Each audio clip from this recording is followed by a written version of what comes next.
Hello, जय हिंद। चलिए, आज 11th केमिस्ट्री चर्चा कर रहे थे। 11th केमिस्ट्री हम शुरू किए हैं। सबसे पहला चैप्टर जो रसायन की मूलभूत अवधारणाएं, इसमें हम एक सबसे पहला बात जो आपका सबसे पहला है, पदार्थ के बारे में पढ़े थे। पदार्थ जो मैटर है इसके बारे में पढ़े थे और इसका वर्गीकरण भी किया था।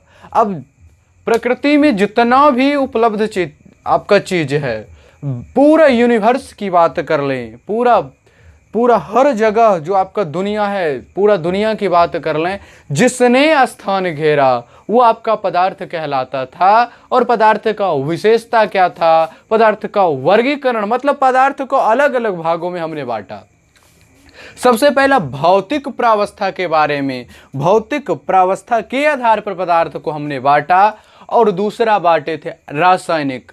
और भौतिक प्रावस्था के आधार पर पदार्थ को 3 भागों में बांटा गया था। मुख्य रूप से 3 भाग। आपका पहला था ठोस, दूसरा द्रव, तीसरा गैस। और आपका ये तीनों के बारे में, ठोस क्या होता है, द्रव क्या होता है, गैस क्या होता है, पिछले लेक्चर में जो आपका लेक्चर फर्स्ट था उसमें हमने डिस्कशन अच्छी तरीका से कर लिया है। आज आपका अगला जो है आपका रासायनिक वर्गीकरण। पदार्थ का क्या है जी, आप रासायनिक वर्गीकरण।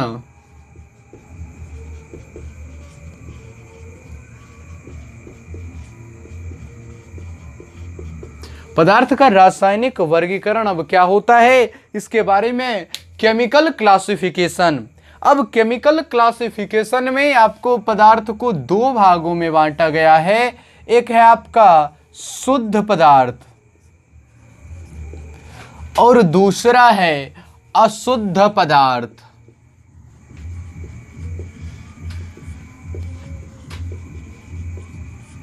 एक है शुद्ध पदार्थ, दूसरा है अशुद्ध पदार्थ। सबसे पहले शुद्ध पदार्थ, इसको प्योर मैटर बोलते हैं, इसको इम्प्योर मैटर कहा जाता है। अब देखिए शुद्ध पदार्थ प्रकृति में उपलब्ध जो आपका क्या है जी। अब देखिए इसमें अभिकर्मक क्या होता है, एक होता है अभिकर्मक एक। अब जब ही देखिए ये, अब देखिए इसको शुद्ध पदार्थ को भी 2 भागों में बांटा गया है। शुद्ध पदार्थ को भी कितने भागों में बांटते हैं, 2 भागों में बांटते हैं। एक है तत्व, दूसरा है यौगिक। पहला है तत्व, दूसरा है यौगिक।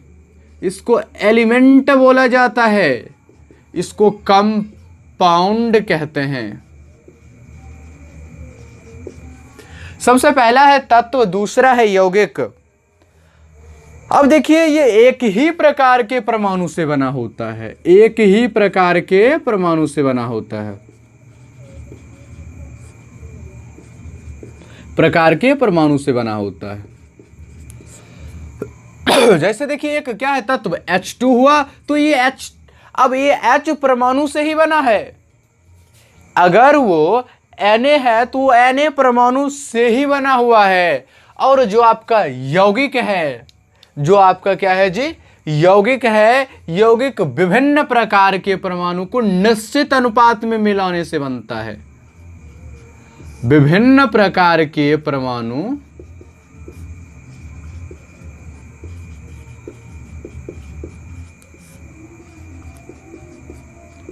निश्चित अनुपात में मिलाने पर बनता है।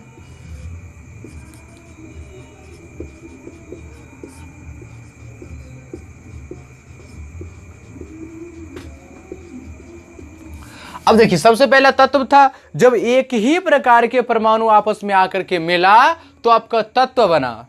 क्या बना, तत्व। तत्व जैसे आपका के हो सकता है, यह देखिए एक ही प्रकार के परमाणु से बना है। O2 ये ऑक्सीजन परमाणु से ही मिलकर के बना है। Cl2 ये क्लोरीन परमाणु से मिलकर के बना है।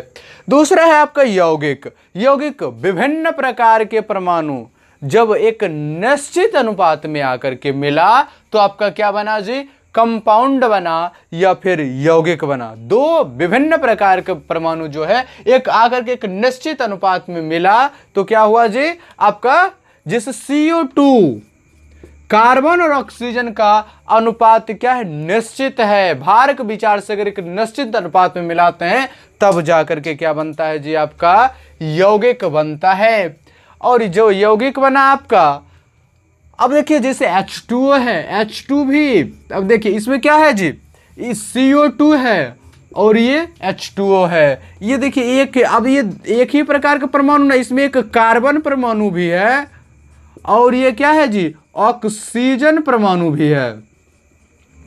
अब देखिए हम बेसिक लेवल से शुरू किए हैं, आपको बेसिक लेवल से शुरू करके आपको हम हायर लेवल तक ले जाएंगे। अभी तक 10th में मात्र इस लेवल तक केमिस्ट्री पढ़ते होइएगा, और यहाँ पर आकर के 11th और 12th में आने के बाद ये केमिस्ट्री और फिजिक्स या मैथमेटिक्स लेवल यहाँ पहुँच जाता है। इसको आपको बेसिक से समझना होगा। आप IIT की तैयारी करते हैं, जेई IIT जेई की तैयारी करते हैं, या फिर आपका नीट की तैयारी करते हैं, हर जगह आपको अगर बेसिक जिसका मजबूत होता है वही क्या करता है जी, आगे निकलता है। अगर आपका बेस ही, अगर कोई इमारत, हम बहुत बड़ा इमारत खड़ा करने चाहते हैं तो उसका बेस हमको क्या करना पड़ेगा जी, मजबूत करना पड़ेगा। अब देखिए कार्बन और ऑक्सीजन मिलकर के क्या, कार्बन डाइऑक्साइड, हाइड्रोजन और ऑक्सीजन परमाणु मिला एक निश्चित अनुपात में भार के विचार से। इसका भार क्या होता है, 1 और 1 2 परमाणु है, इसका भार है कितना है जी, 16 होता है, तो 2/16 तो 8, ये 1:8 में मिला हुआ है। अब देखिए 32, अब ये 8 हुआ, अब सॉरी ये कितना हो गया जी, इसका क्या होता है 12, ये 12 हुआ, इसका 32, तो ये काट दीजिएगा, 3:8 में मिला हुआ है। ये किस अनुपात में, 3:8 में। इसका आप परमाणु भार पर है होइएगा, इसका देखिए कार्बन का परमाणु भार 12 होता है और इसका एक परमाणु का कितना होता है 16, 2 परमाणु है तो 32 हुआ। हमने दोनों का अनुपात निकाला, 3:8 आया। ये आपका क्या था, ये देखिए ये विभिन्न प्रकार के अभिकर्मक से मिलकर के अब बना। अब ये तत्व हुआ, तत्व जब एक ही प्रकार के परमाणु आपस में मिला तो तत्व बना। जब 2 विभिन्न प्रकार के परमाणु निश्चित अनुपात में मिला, निश्चित अनुपात में मिला, तो उसे क्या कहें हम जी, उसे हमने ही बोल दिया यौगिक। अब यह है अशुद्ध पदार्थ, इसको मिश्रण भी कहा जाता है। इसको शुद्ध पदार्थ, प्रकृति में क्या है, पूरा पूरा शुद्ध पदार्थ बहुत कम उपलब्ध है। मिश्रण है आपका, जिसको अशुद्ध पदार्थ, इम्प्योर मैटर बोलते हैं। आपका मिश्रण है जब 2 पदार्थ को किसी भी अनुपात में मिला देने से, जब किसी भी 2 पदार्थ, 2 या अधिक पदार्थ को, 2 या अधिक पदार्थ को किसी भी अनुपात में,